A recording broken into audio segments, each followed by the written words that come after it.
I'm Rachel, I'm Ivy. and we are Swords and Sapphics, a podcast all about queer media, representation, and women with a capital W.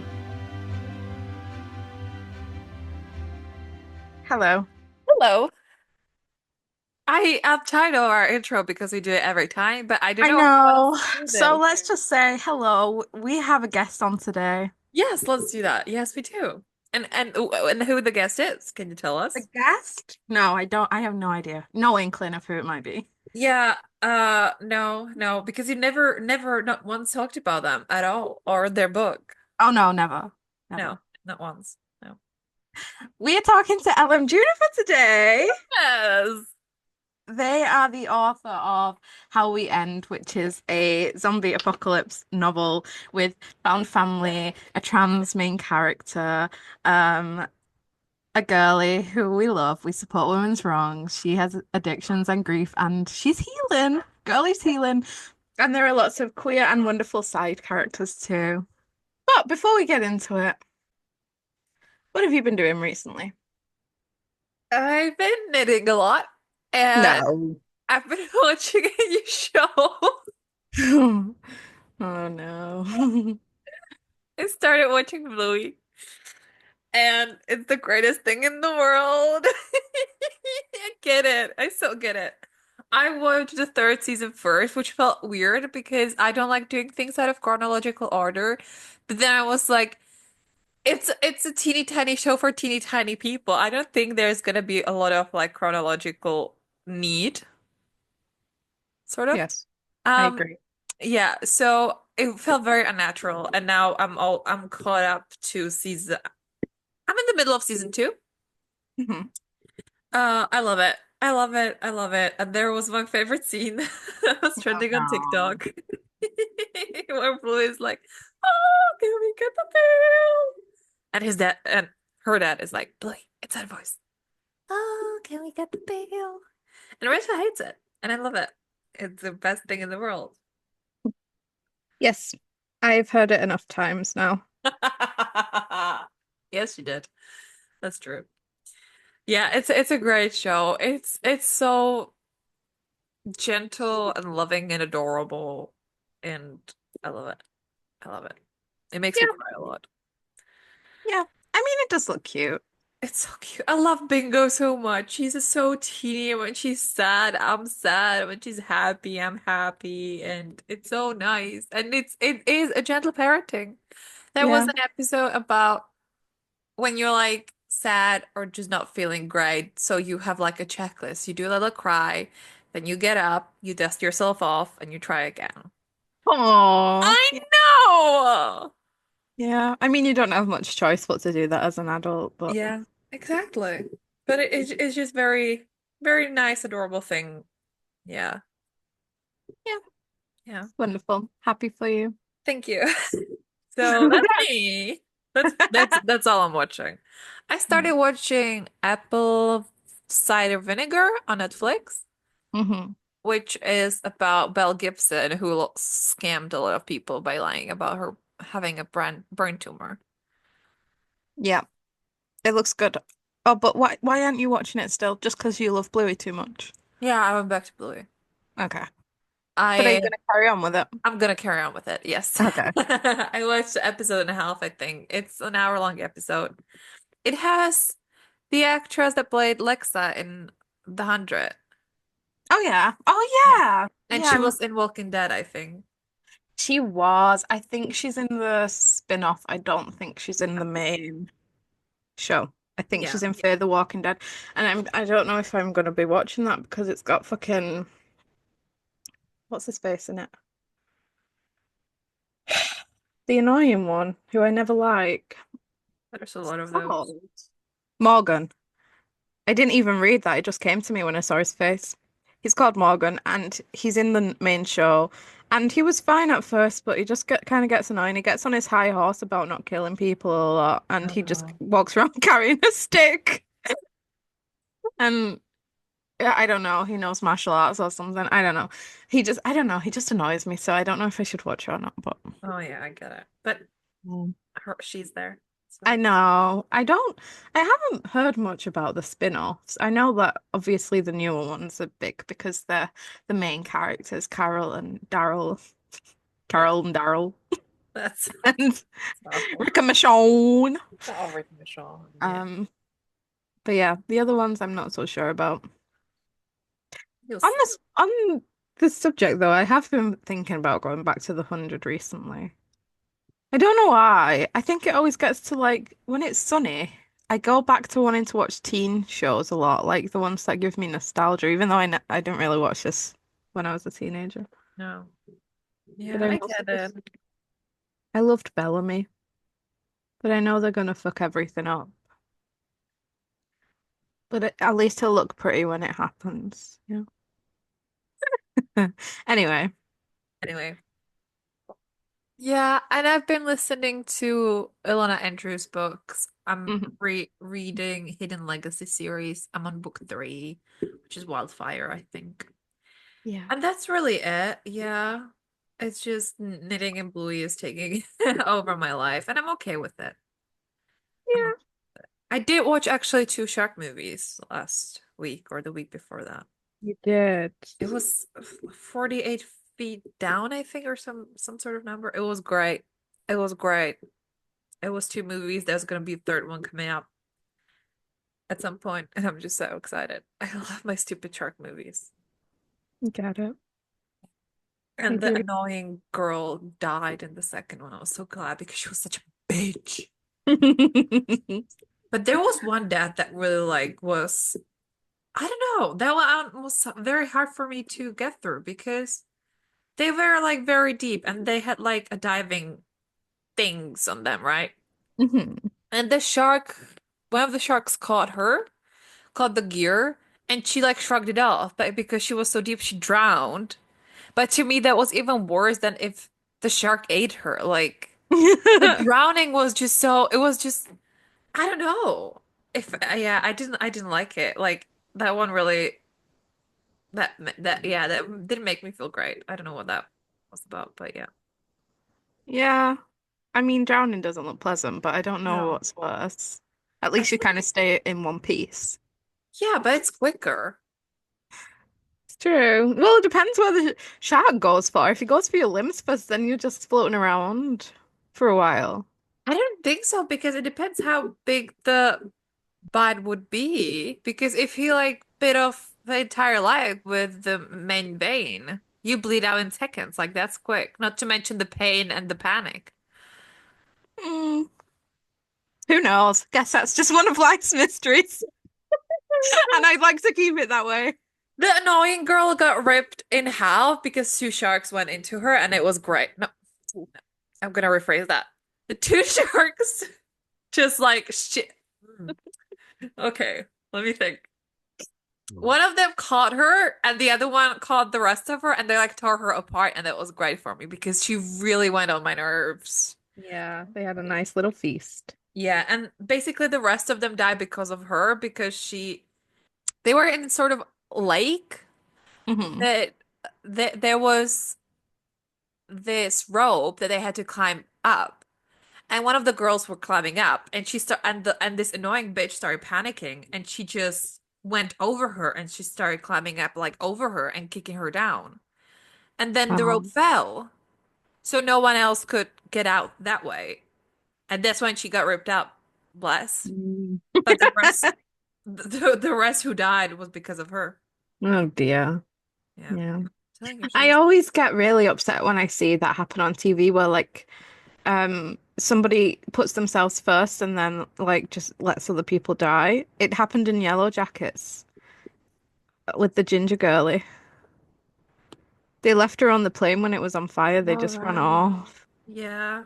I'm still upset with them about it, and I have a feeling that's like the least upsetting thing that will happen in Yellow Yeah, yeah. Jackets. We're still on episode two, by the way. Yeah. Yeah. Yeah. We watched something else last week. Oh, yeah, we did. As we were talking about Yellow Jackets, I remembered. We watched Love Again. Yeah. It's a new rom-com on Netflix with Priyanka Chopra and Sam Heughan. Sam. I was gonna say Simon then. No, Sam Heughan. My Jamie Fraser. I'm Yeah. afraid I watch most of his movies. Uh-huh. He can play Jamie Fraser, and that's it, I think. Yeah, I find the same thing. We always talk about it, but like our two favorites are Scottish.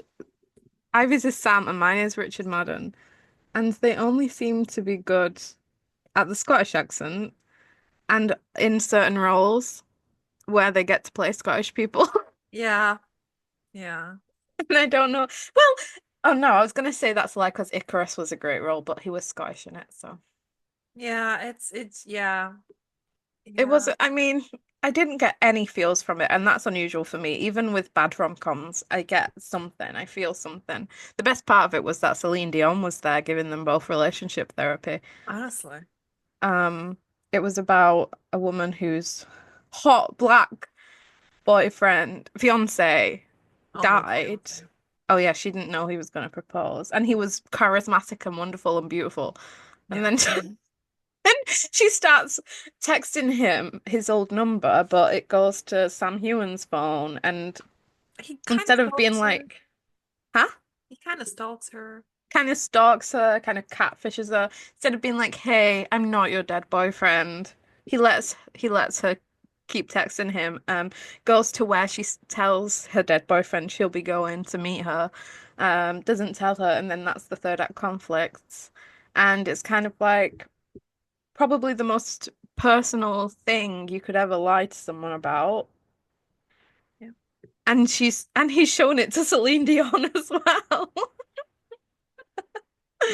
And it's just too much. Like, I like a bit of having to lie because it's necessary, and then the big drama of finding out. But there needs to be a line in rom-coms where men need to stop lying to that extent because that's too much.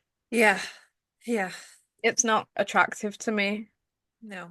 I and I wouldn't move actually on from that. I wouldn't be able to forget that one. no, definitely not. No. Um, that was the first thing I saw Sam Heughan in actually. No. We watched him in it was sort of the spy movie with Mila Kunis and Kate McKinnon. And Yeah. Gillian Anderson was the hot sort of FBI agent there or something. Oh, I My think. boyfriend is a spy or something like that. Oh, yeah. Yeah. I can't remember if I liked that or not. It was a fun comedy. I think we enjoyed it. The romance was sort of like the second Mm, layer. yeah. Yeah. But he had a British accent in it and it wasn't great. It wasn't great. Yeah. Here he would he it seemed like he diluted his Scottish accent and it was we couldn't work out where any of them were from for a while because he and his boss were British Yeah. and But then there Priyanka was was the actor who is British and he had an American accent. Oh yeah. Ro I what's don't his know his name? name. I know him as the Ross. guy from Quantico. Yeah, he's a very popular British actor. I first saw him in The History Boys, so that was bizarre. And he was playing. I mean, he is gay in real life, but he was playing a gay American, and he was actually quite fun. Once again, the gay side characters win. What if they just gave us movies where the gay side characters were actually the main characters? What Honestly. then? What would happen then, I wonder. Yeah. Yeah, that was an experience once again. It was something. Um, They expect us to believe that they stayed outside in New York all night in the winter, and my mother nearly lost a toe when she went to New York in the winter, so don't think that happened. Yeah. What are you enjoying these days? I've been watching Castle. I've been Oh watching some yeah. Castle. Yeah. I'm nearly on the good bits. Well, I Yeah. did get some good bits. Yeah. What else? I've been watching The Great Pottery Throwdown for reasons. I think I talked about it though already. I don't know. Can't I remember that think far back. I think I already did, so I won't bore you with it again. I can't remember what else. My brain I've is. not been doing anything interesting. Like, I've got nothing to talk to you about, I'm afraid. Oh no. I just finished How We End by Juniper, so, but I think I've talked about it enough, and we're going to talk about it in a minute. I've got nothing left. Nothing left. That's okay. I'm sure we're gonna have more to talk about next time. Yeah, I started reading Mending Bones by Melina Grants, which is the third in the Lester trilogy, which I've talked about a lot here already. And it's between two middle-aged women, which is glorious. There was already a note that she didn't shave her legs, which glorious. Um, Mm. and they're about to spend some time together in a cozy seaside cottage. So Ugh, I'm looking forward to that. But yeah, I've been busy. I've been busy writing. I've got something on the horizon. it's true. It's true. It's true. Oh, I finished Modern Divination last Oh week. yeah. It was good. Yeah. The characters are great. I love the characters. Yeah. And obviously, we've talked about that already as well, so I still have nothing new to say. So, should we just get into the interview? Let's get to the interview. Okay. Enjoy. Oh.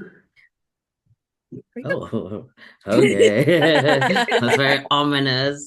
Little Uh, warning.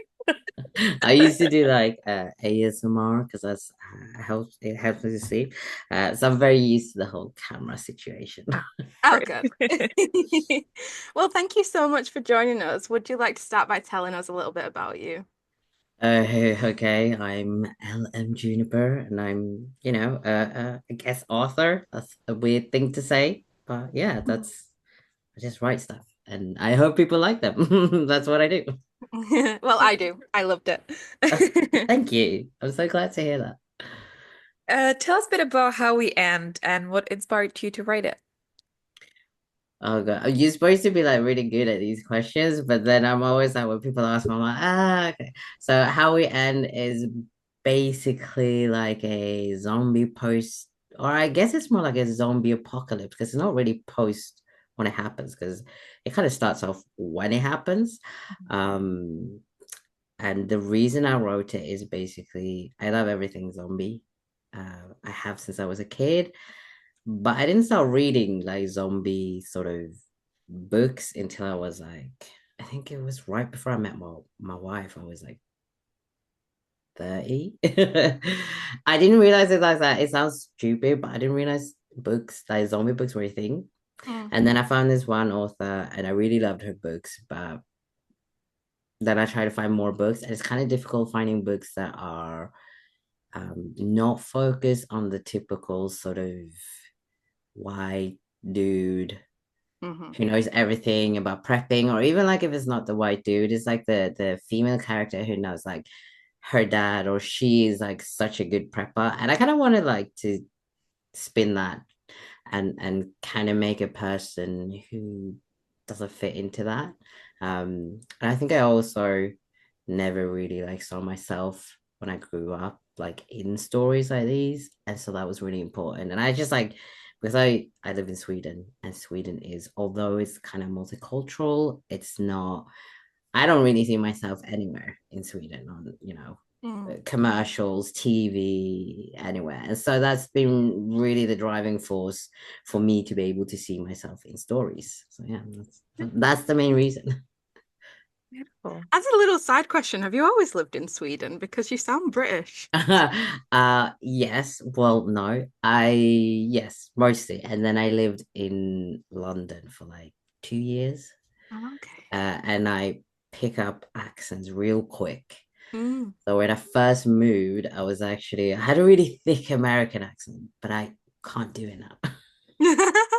I'm like terrible doing it. So I don't know what happened, because so when I moved there, everyone was like, are you American? I was like, no. And then after I lived in London, I was married to an American and I was over there a lot.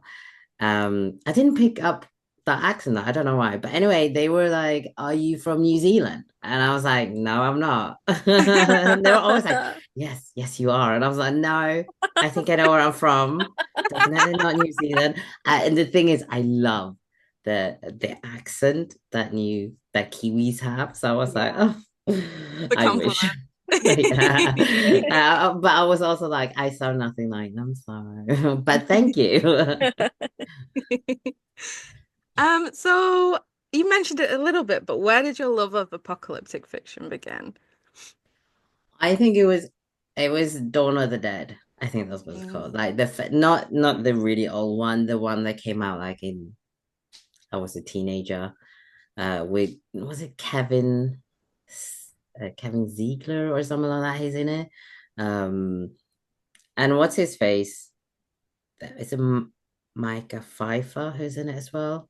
I can't remember, but it's like the newer version. I saw it. Oh, and then at the same time, it was like Resident Evil came out. All of those things. I really enjoy them as a teenager, and then obviously later on, The Last of Us came out, and it's a brilliant game. I absolutely love it. The Walking Dead, TV series. I like the first season, and this is like such a shameful thing to say as a writer who writes zombie post-apocalypse. I've only watched the first season, um, because I didn't really enjoy the rest of it. I was like, I got kind of bored of it. But I loved the Walking Dead Telltale games. Mm. Um, they're absolutely amazing, and so those are all the kind of influences that keeps me kind of enjoying this genre. And then I'm a gamer, so I play a lot of games. And then, there's the Left 4 Dead, Back 4 Blood, those kind of games were just really fun. So, like when you read the book, you can really tell and see. I don't know if you've seen the World War Z movie. No, but I do plan to. I'm trying to like cram in as much apocalyptic stuff as I can because I just recently got into it. Yeah, okay. So that one got a ton of shit because it was like, it's not the best. I think it's fun, okay? Don't take it seriously. It's a fun, it's a good, I don't know what people are upset about it. Okay, most people probably read the book first, which I haven't read the book. Shame on me again. And so I thought it was a fun zombie movie. It's what we want from what's what I want from a zombie movie. Yeah. They're fast zombies and stuff. But in it, one of the things I really liked about the movie was that he puts new, I think it's like magazines around his arms to kind of protect from the bite. And I was like, ooh, this feels a little bit like when you play games and you have to craft your own gear. And so I Mm. really wanted to incorporate that in how we end kind of more the gaming side Yeah. of this genre. And so, yeah, I have a lot of game references and those kind of things in there. But yeah, that's really how it all started. The book includes a fun, diverse cast of characters. So, do you have favorite to write outside of the main characters? I love Farina. She's my favorite. I love Far. I love Frances. Frances was a character that my wife came up with. Oh, Francis Um, is the love of my life. she's amazing. I love her so much. And my wife was like, she's actually named after my wife. Oh, Frances is her middle name. And it was like, I don't want to spoil it, but like, I have nothing to do with anything that happens to Francis or doesn't happen to Francis. It's all my yeah. wife. She was like, this, you need this, and this is the character. Ooh, you should make her a nurse. I was like, okay. um, and so that honestly, Frances was super fun to write. Really loved Frances, but I also like Farina. She's just like happy, fun loving, outgoing, like girl who's like you really wanted to be your friend, right? Like she's the best kind of friend, and I wish I was a lot more like her in that sense that she can just kind of let things go and kind of I don't know, she's just fun and amazing, and she knows how to pick lock anything really, which would be really helpful in the zombie apocalypse. But yeah, I also like Noah. I like Noah a lot, even though Yeah. like he starts off a little rough around the edges, and like a lot of people always think like, oh, but Jake must, you must be like a little bit of a self-insert because he's Asian, he's trans, and I'm like, oh boy, no, my self-insert is Noah. Really? Yeah, which is so surprising to everyone. And I'm like, yeah, I have a lot of Noah in me. Like, but I think that when people ask you, like, they always actually which character is most like you. But I think writers, a lot of us, we put a lot of our parts in all the different characters. So Yeah. it's very difficult going, oh, Yeah. that one's definitely most like me because The I thing, usually spread it out. yeah. And it's the same for me when I'm writing. Like, it's hard to write a character that isn't a little bit of me. So, like, Yeah. it's hard to answer that question.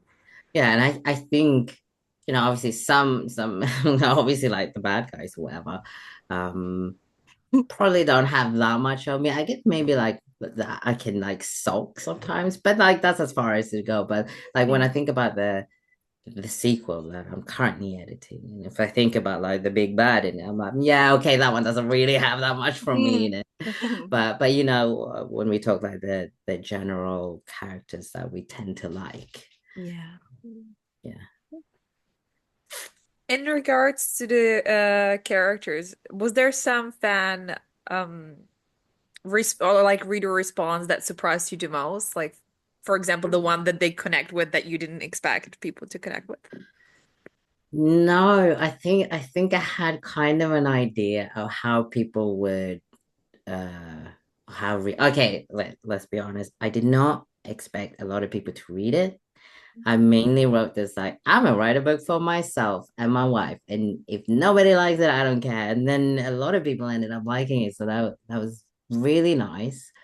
Um, but I think I had an idea of what people were going to think of the characters. I think the one that is most surprising in terms of not surprising, no, it isn't surprising, but I think the one that is a little bit frustrating for me is Liv because obviously um she has this past trauma and she's dealing a lot with mental health issues and there's and the readers are very divided. Like you either hate her or you love her. It's like one of those characters, and I'll you protect her. know, I'll fight for her. I'll see, protect her. that's my thing. Like, and I just wish like sometimes when people are like, oh yeah, she's being such a how sweary is this podcast? Oh, go for it. We get that. Okay, so a lot of people are like, oh, she's being such a cunt, and like, oh yeah, I'm gonna be a proper cunt, and then I have all these baggage, and I'm like,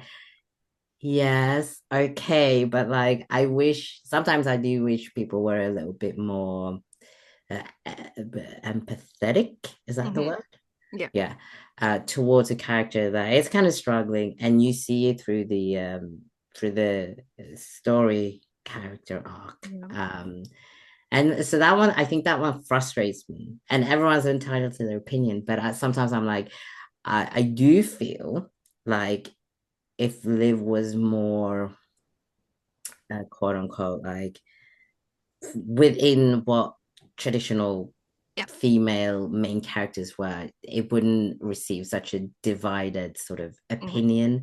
And especially, being like a woman of color and, you know, very not she's very loud. She's very honest about, well, I'm upset or I feel like you're annoying. And obviously she reins it in towards the end. She kind of like she grows a lot. And I don't know if you've listened to the audiobook, No. but Savi Desatash, who narrates Liv's part, she does such a brilliant job because in the beginning, Liv is, how she is. She's very, you know, everyone sucks, the world sucks. And Hmm. you can really tell in how she narrates that. And she can like go from being really sarcastic in 1 second and then just a flip, just like Liv does when she has those intro uh what would you call it, intro perspective, what she's kind of having.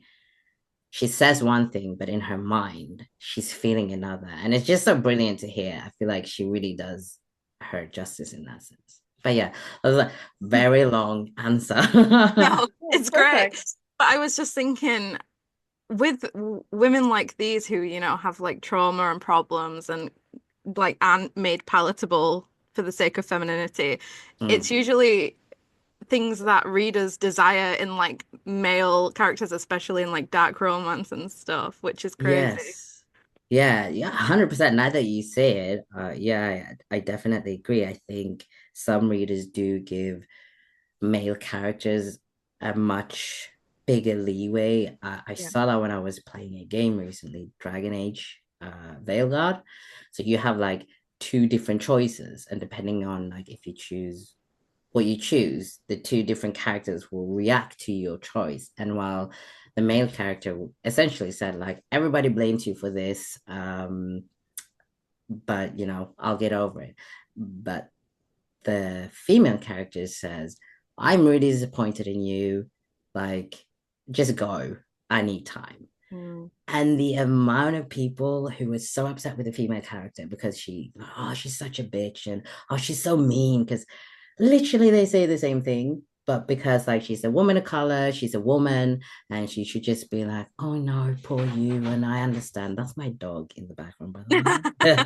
He wants to get in because I've closed the door, and you're not allowed to close doors. But yeah, so I do feel like a lot of times that is also frustrating when they do give male characters much more like, well, they can be like that, but female characters can't. And Mm. so I think I also trying to really push for that in my stories. Yeah. Gender roles, whereas like my black male characters cry and my other male characters cry because that aren't, especially black male characters aren't really allowed to be soft and to cry and to have emotions. So I try my best to kind of combat those ideas. Yeah. And you do. I mean, there's so many diverse characters in this one. And, we've talked about live struggles, and obviously the main character is trans. Why is this representation important to you? I think obviously because I'm trans, and obviously like at first Jake was going to be firstly he was going to be white and then indigenous before I did a lot of learning and Mm. about what stories can I tell and stories are not appropriate for me to tell. And so yeah, I feel like from my perspective it was really important to have a trans character. And then kind of when I started realizing, because I grew up in Sweden and I lived in Sweden for so long, racism is a really tricky thing for me to sometimes pinpoint because when you look at the US, it's a clear divide. Yeah. Like it's easy to see when you look at those when you look over there. But here it's so actually it's a little bit like the UK. It's very subtle. It's very um sometimes hard to pinpoint and explain to people, well, that's racism because it was like we look at the Meghan Markle situation where a Yeah. lot of these very subtle sinister sort of racist ideas came out. It's like, well, and like because my wife is British, we talk about this a lot. How like UK people, like okay, English people in particular, don't like admitting that England is very racist, Yeah. just like Sweden. Sweden is the same, so it's very interesting. Um, but yeah, so I think I didn't realize how much I needed an Asian. I was always like, oh well, a white character or something else. But then I was like, I remember Glenn getting killed off in Walking Dead. Oh, yes. Spoiler, if anyone has, seen it yet. I was Um, actually envisioning Glenn as Jake at points. Like see, I could, yes, I was very inspired by Glenn. And I was like, I remember when that happened because his actress said like it was the first time an Asian American was put on the cover of Entertainment Now. Like it's like a Mm. magazine over there. And I was like, that's so fucked up, like how can it be like that in whatever, I think it was like 2017 or something. And it really fed my feeling that, there isn't enough Asian representation. And so that's why Jake also turned Asian, because I was like, you know what? Why don't I just go push the boat out and put all of myself and what I want to see in this character. Um, and then yes, I was just like, I mean, obviously it's a gamble because we have these ideas about Asian men, like, they're not attractive, they're not very sexual, they're not, very outspoken, math nerds and you know. So, and I also grew up because I'm 43. So I grew up when the Asian characters were either killed off instantly or the enemy, or they didn't survive very Yeah. far or long. So yeah, that was the main reason, really. Amazing. And with the big family, was it a conscious choice to kind of put all these characters together, or what was the starting point, and how did you know you wanted to kind of integrate all these people into one place? So I derive from the fan fiction fandom, and Hmm. so I didn't know the tropes. I didn't understand tropes until I came to I moved from fanfiction.net to Archive of Our Own, and they Hmm. use tags there. So I knew what I liked. Like I knew what I liked to read and what I liked to write. But it was when I started posting on Archive of Our Own that I realized it had a tag. It was like a trope, okay. And so I knew I wanted the found family because it's like one of my absolute favorite tropes. I think there's something, especially as a queer person, who's kind of had to, in real life, also, create my own family. Yeah, I feel like that's one of the things I love. That I'm also adopted, so that's another thing. It's kind of like family isn't always what you're born into, or your blood or bloodline. It can be so much more, and so I think that's why I really, really, yeah, I wanted to grab all of these weird people and off, on different spectrum sides of the spectrum, and kind of like have yeah, I just really like that trope. It's like one of my favorite tropes. Yeah. Good. It's a great one. Great one. Yeah. What were some of the bigger challenges when either writing or publishing this book? uh, where to start? Well, obviously, but writing it, oh God, it took so long. I think I wrote it for like, I think I spent 7 years writing it. Wow. So I finished writing it in 21, and then I'd been working on it for, yeah, about 7 years. And so when I started writing it, I did not know that I was trans. That was like something I discovered whilst writing it, and whilst, considering like, should I put a trans character? Because I was becoming more and more aware of trans issues, and I was watching a lot of videos. And then I was like, oh, wait a minute. Well, this feels very familiar.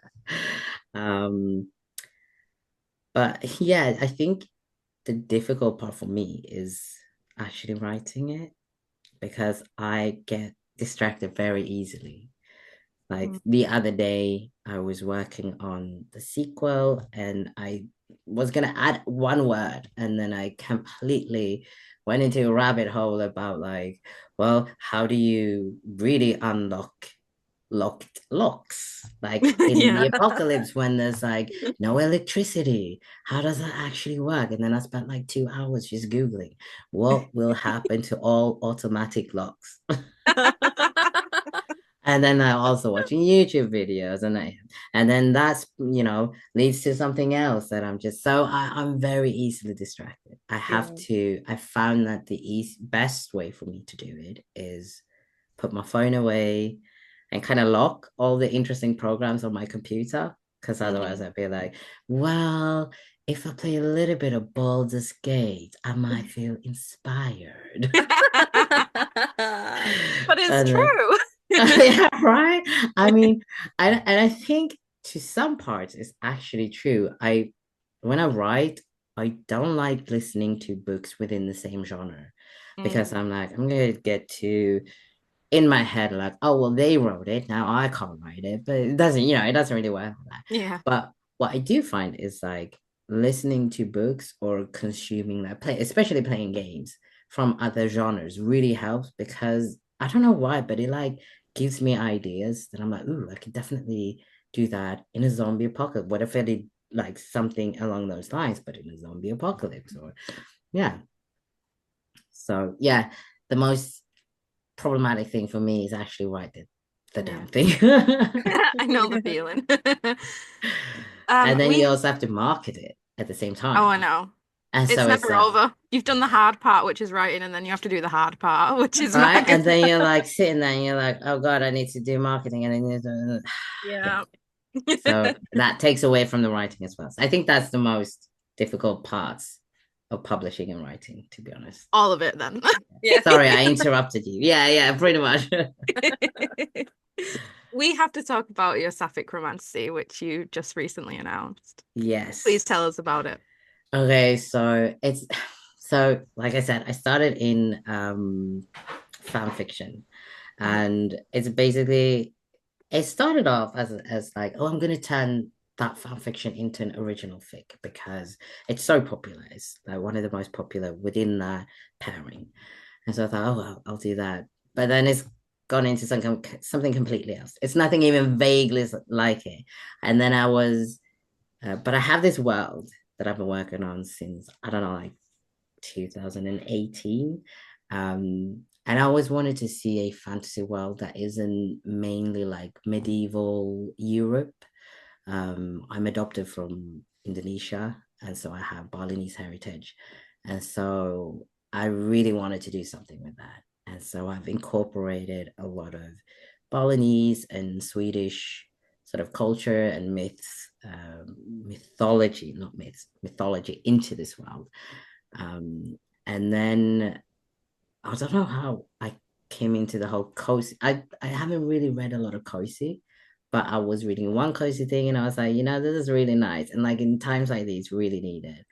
And like I write zombie post-apocalypse, but my main my main bitch is fantasy. Like that's like what I love. That's my favorite. And I don't even know why I started writing zombie apocalypse because like I don't generally write that kind of fiction. Like I've always written fantasy and I always read fantasy. So I also feel like I need a break from it. And so that's why I decided to write Tales So Soon Untold, which is going to be like it's basically like it's going to be a series. It's more going to be like the world, and it's going to be following these two, obviously a trans woman and a woman who kind of meet up and fall in love, obviously, because it's going to be cozy, it's going to be romantasy, and it's going to be mysteries, like supernatural mysteries, Ooh. and which will be really fun because then you can do like lots of tiny, not tiny, but lots of shorter books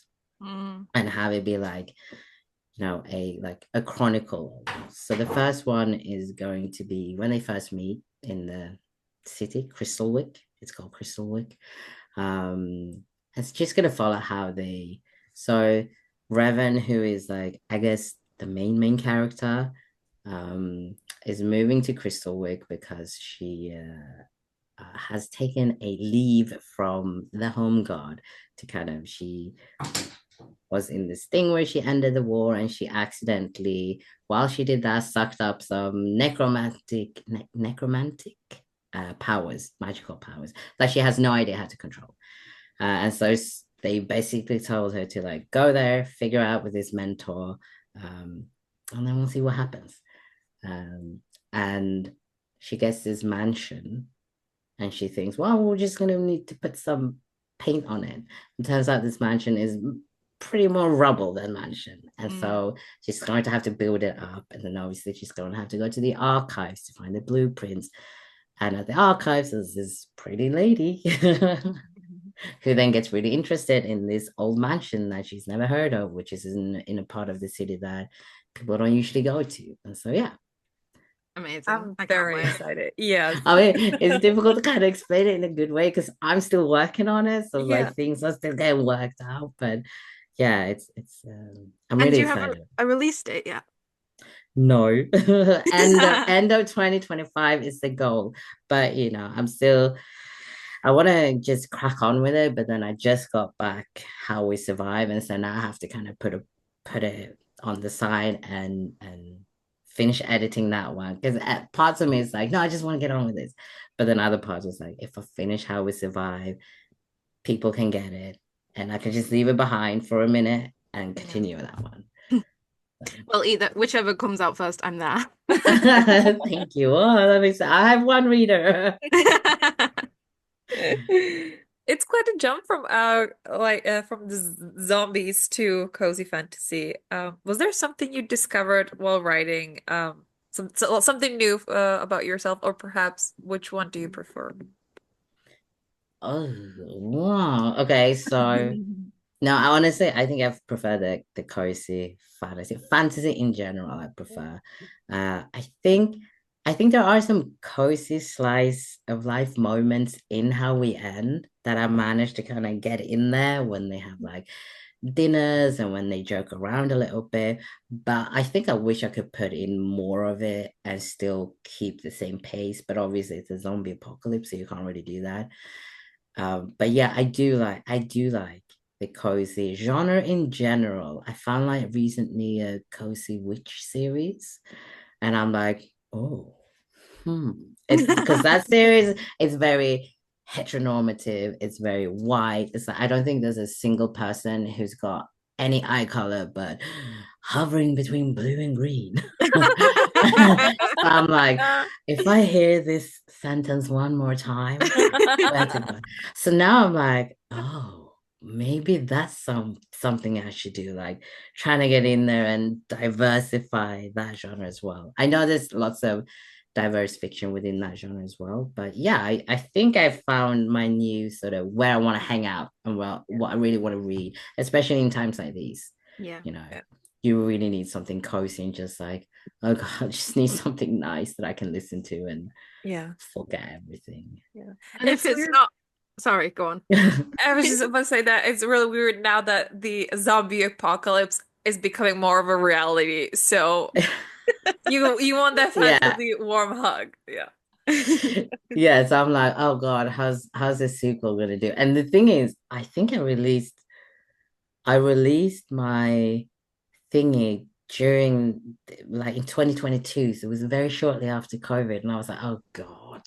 Like I picked the worst, like a virus. Yeah. And then obviously some readers are like, well, this is unrealistic because it doesn't mention COVID. And I'm like, dude, there's fucking zombies in it. Like, can we not do this? Oh gosh, you can never win.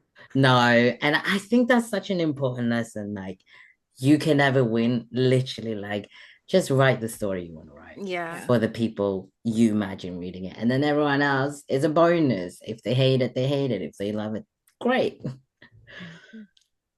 We have to say, I spotted your Fortnite hoodie. Then we will sort Okay, it out. I'm a This is fraud. the beginning. I actually don't play Fortnite. Oh no! It was on sale at H&M and I was like, I need a new hoodie. Fair. It's fair. I do. The thing is, I'm. I don't think I'm quick enough for it. I'm not fast enough. It is stressful. Yeah. I've been taking a step back from it recently because people really annoy me. I'm like, how dare you kill me in this killing game? Yeah, right. And it's like my pulse, it just like goes up to 100, like worse than 100. Like I remember when I was PvPing in World of Warcraft, like I loved it, but I was also every time I finished one of the games, it was just like because you get so like Yeah. hyped doing it. So I'm like, Yeah. yeah, I don't think I should be doing this. But I do like, and I also am not very good with first person shooters, Mm. which is hilarious because I love Back for Blood, which is like first person. But you can play melee, so you can play as someone who wields a bat, which is like good. I don't have to hit. I'm terrible at hitting stuff. I couldn't hit anything. Like I'd be the worst in the zombie apocalypse. But the bat, oh, so good. So I think in terms of that, I could do it. And Yeah. Back for Blood is really fun because then you can just like axe things. There is a bat at the minute in Fortnite, and it's actually the most annoying thing ever because we just want to shoot people and then they come at you. I Oh, enjoy it. yeah, see that's the thing. I just like being up in people's butts, like that annoying person. It's just like, and then like it was just fun in Back for Blood because if you play on harder modes, you can't shoot someone. If they're in front of you, they'll take damage. So Mm. because I'm melee, I'm always in the front. So I'm always crouching with my character. Yeah. Well, we got to wrap it up, unfortunately. But before you go, is there anything that you're currently enjoying that you want to shout out? Whether it's movies, TV shows, games? Okay, TV shows. We just started binging a show called Ghosts on Oh, the BBC. Netflix. Yeah, it was on BBC, but this is like the oh shame on me again, the American version. I Oh, know. okay. Sorrows. But yeah, I really enjoy it. So much fun. We're both having a really good time with it. They got 2 seasons on Netflix. I think we're almost done with both, which is I'm gonna cry because there's 2 more seasons, but they're not on Netflix. Um, and I can't get on BBC to get it. Maybe I could. Maybe I can ask my mother-in-law to record it or something, like Yeah. digitally. But yeah, that's the one thing that we're really enjoying right now. Oh, and Baldur's Gate. Shout out to Baldur's Gate. I think Yeah. I have 1,500 hours in and out. Oh my Yeah, gosh. oh Lord. I'm That's so why the jealous. sequel took a minute. That's fair. But yeah, it was really great being on your podcast as well. Thank you for having Oh, me. thank Thank you for you. It coming. was This great is to great. talk to you. Like I said, I loved Howie so much. As soon as I picked it up, I was like, yes, this is what I needed.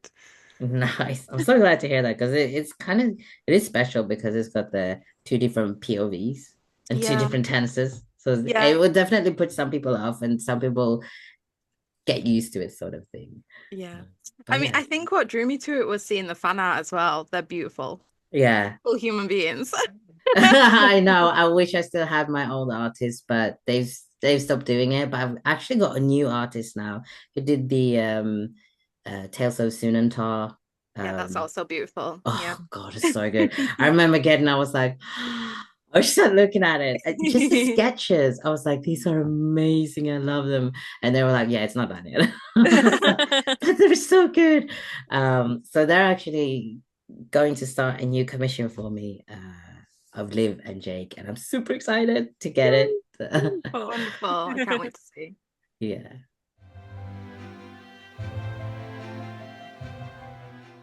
We have it. There we have it. That was fun. And I'm excited for the sapphic romantasy, if you couldn't tell. I am very excited. I saw the fan art last night, and now after hearing them talk about it, it's just like Yeah. Yeah. Um, I did have a question for you. oh, You've had your book published for a couple months now, a few months. oh yeah, that's true. Have you learned anything since you started publishing? Well, since you published Tidebreaker's Curse that surprised you about writing or publishing? That I really hate marketing, even though it's my job. I And I don't know. know how to do it for me. I sort Hmm. of knew that a little bit, but like I don't like it's a weird thing to put me and my things out there. I'm very more comfortable hiding behind brands. Yeah, I get Yeah. that. Yeah. What surprised me? I don't know. I think I knew a lot because of you, and like I've been with you for a while and I've seen you go through all kinds of things. So there's Yeah. not really a surprise for me there. No. Yeah.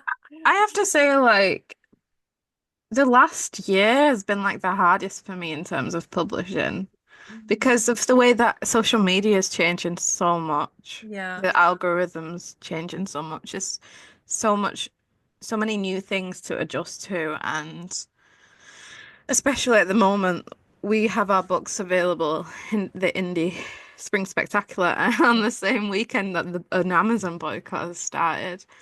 And it just seems like everything at the minute is actively working against independent creators. Yeah. I tried going into it. I tried not to get my hopes up. Yeah. I think that's a very positive thing to say, isn't it? I just Mm. try to be just, whatever happens, happens. Which Yeah. I'm not that type of a person at all, but I try to be for this in this case. Yeah. I think it's necessary, especially with your first book, to do Yeah. that because you can put so much work into it and it can lead to the same results as if you put no work into it. Yeah. Yeah. I'm a little surprised now during this what's difficult to say. Spring Spectacular. Uh-huh. I have almost 500 downloads now. because Yeah. it's for free, which is great, but at the same time, like I want to make more than 33 I know. cents out of it a Yeah. month.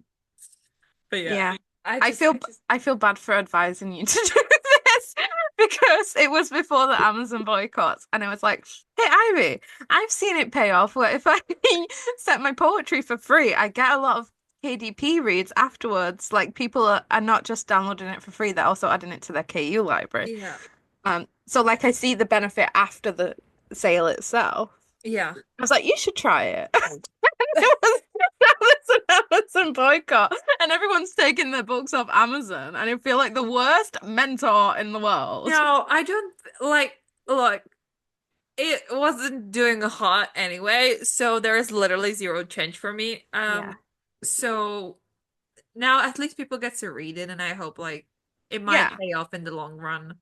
Yeah, Or there are perhaps with 500 copies in the world, yeah. and it's the term is like 3, 4 months. It's like seasonal, Sorry. Yeah, so yeah, you can take your book out of it, and now there's 500 copies in the world. You can take it out, put it wide, hopefully see yeah. something else move. Yeah, we'll see. Or perhaps like it will at least get people interested in what I do. So when if I'll manage to do anything else, it might, pay off in the long run. Yeah. And either way, I just hope people will enjoy it because like I really love the story so much. And I kind of No. missed it now. So I yeah. I get like angry because it's such a short story and it's for pennies even when it's not on sale. So I'm like, there's no reason why you shouldn't read this book. Fucking read it. And nobody's reading it. I know. Or even on KU, like it's for free. You have it, it's 36 pages Yeah. on Kindle, so you have it like under half an hour tops. Yeah. And it's great, at least for your reading challenge. You I know? think because of the way that it is at the minute, like indie creators are so exhausted. I don't necessarily think that we're as much as a community that as we used to be. Like when I first started, I felt supported. When I Yeah. put new books out, people were reading them, people bought them. But now I think we're all just kind of scrambling to survive, do our own shit. Nobody has time to Yeah. read other people's books, and nobody has money to spend on other people's books. Um, and it's Yeah. hard work. It is. That's another thing. Like, that's why I'm trying to sort of like, I'm trying not to put too much energy, too much of me into everything afterwards because Mhm. what's done is done. Like, if someone finds it, they find it. If not, they won't. And Yeah. I have very little energy these days, so I'm trying to just Yeah. protect myself a little bit. I Yeah. think it makes sense to do that though, just because it's only a short story. It wouldn't be worth putting money out into ads and Yeah. marketing stuff because it would be really hard to make it back just because of it's short and cheap. Yeah. Yeah. It would be different if it was like your debut novel or something. Mhm. Yeah. But it made me feel great in the sense of like I managed to finish it. I did something with Yeah. it, which never happened before. Like I finished stuff, but I couldn't. I'm still like I have two books written, and I can't get through the editing process because it's Yeah. just I keep thinking of new ideas. I keep writing it. It's too much, and I get very easily overstimulated there. Yeah. But th this is like a little reminder that I did it once, so I at some Yeah, and point I it's might do it again. beautiful. Yeah. And there'll be a paperback soon Yeah. Yeah. with illustrations. With illustrations, correct? Exciting. It is. I, I posted about it on Blue Sky yesterday, but it's really strange for me right now because my indie books are performing kind of worse than ever. Mm, But on like a week previous, I went to Asda to go and see my book on a supermarket shelf because yeah. Kindling's in Asda and Sainsbury's now. So I can't find a balance between like the great things and the bad things. And I it's get it. strange that you can be an author with your book on an Asda shelf and still not have any fucking money or like readers. Yeah, It's very strange. I get it. Yeah. It's It's a weird life we're living. a weird little life. We didn't make it easy for No. ourselves. But Juniper said it took them 7 years to write How We End. So That made me feel a little more hopeful because I started writing some projects that I really love and I want to finish, but I'm writing them for 3, 4 years yeah. now. So I mean, The Invisible Life of Addie LaRue, V. Schwab was writing it for over 10 years. So, Wow. yeah. You can tell it pays off. Yeah. Like it's such a great book. Yeah. Meanwhile, I'm writing my romances in like 3 months, if that. Yeah. Not by choice, by the way. No. But it is what It's it a is. strange little journey. Everybody's on their own journey, as they say. I do say that that's true. And the last thing is, I guess, I guess we're doing Camp Bloom. And you know what we're gonna do this time? What? Everybody who enters and finishes their camp project will be entered into a giveaway for our Stars and Sapphic notebooks. We're Yes. gonna do that. Yes. I said it now, manifesting. It's gonna It's happen. It has to happen now. Yeah. Yes. So even more incentive. And it's just seasonal writing event. We will provide writing prompts for you every day so you can tell us about your work in more detail and think about things you might not usually be thinking about when you're drafting books. Yeah. And we have a little community on Discord for it, and we'll be posting across social media. And you can get badges. Yes. You'll get a certificate at the end. Yes. It's kind of like Camp Nano. You can set your own goal, do your own thing, That better. but better and not run by weirdos. Yes. So join. Yes. Even if you only write 1,000 words this month. That's 1,000 words more than I ever would. So, No. No. anything else on your mind? No. Don't think so. No. Well, until next time, remember to, Oh, support women's rights. but most importantly, support women's wrongs. Especially if they're going through something with their addiction and trauma. It was very funny because we were talking about it yesterday, and Rachel was like, Liv is my favorite. And then she kept writing the question, and there was like addiction. And I was like, oh, that's why. That I love makes sense. I Yeah. love a little trauma. I know. Little. Yes.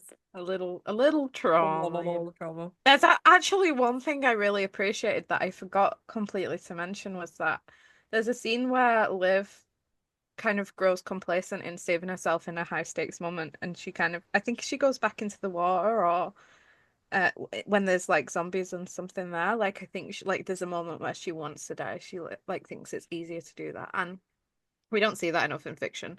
Some people are suicidal. I would be extremely suicidal in an apocalypse. I'm there already.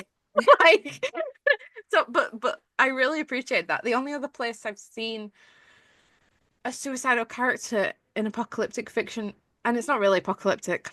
Take that back. It's Jen St. Jude. If tomorrow doesn't come. I was about to say Meredith Grey. Meredith Grey, she's got it going on. She gets it.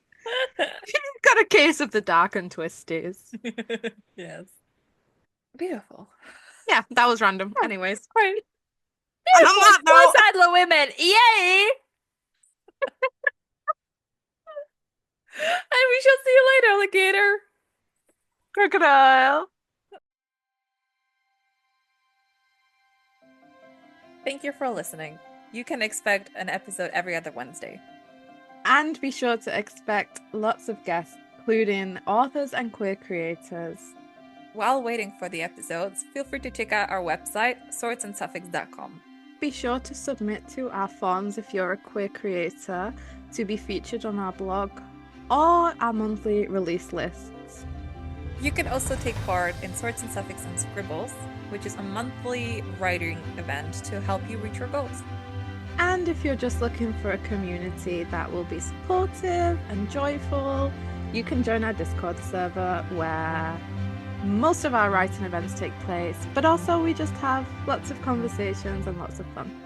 And don't forget to follow us on Instagram, Twitter, Blue Sky, and TikTok, where you can find us as all kinds of versions of Swords and Zombies.